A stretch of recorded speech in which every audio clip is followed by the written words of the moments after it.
Сказал, ну вот вы очень много говорите, ну а что вы сделали?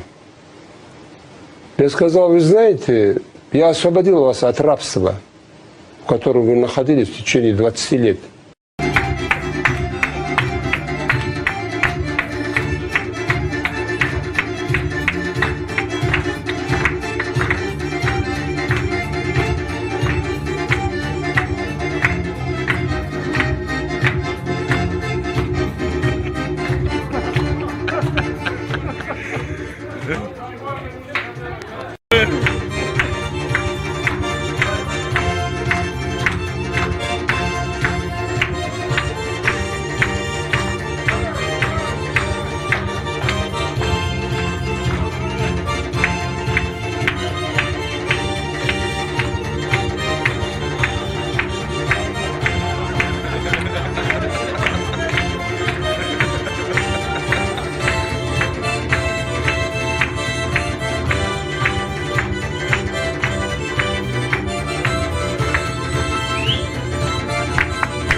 И, кстати, я даже президенту Российской Федерации Владимиру Владимировичу Путину сказал, мы боремся с экстремистами, террористами, ну, примерно как во времена имама Шамиля. Значит, откуда-то с лесу вышли, мы их преследуем, загоняем обратно в лес и так далее. Ну, хотя достаточно успешно в последнее время наши правоохранительные органы справляются, но вместе с тем я ставил вопрос, что нужна современная система, техническая, технологическая, которая прослеживает вопросы безопасности по всей республике. Вы же меня в течение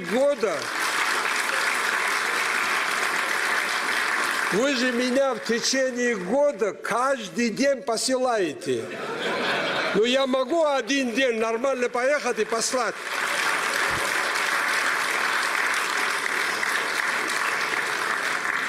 Да.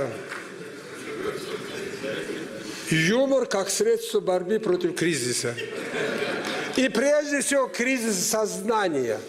Вот это у нас называется хинкал. Чем больше народ, тем больше у него хинк бывает. Ну, насчет шустрости вы нас просто сами уже приучили, Рамазан Ильич. У нас ну, все быстро все меняется. Не будешь шустрить, не будешь работать министром. Поэтому и пытаюсь шустрить. Вы понимаете, что такое министр? Это охотничья собака. Если собака к вечеру хозяину приносит что-то, то... Не хозяин, народ хозяин.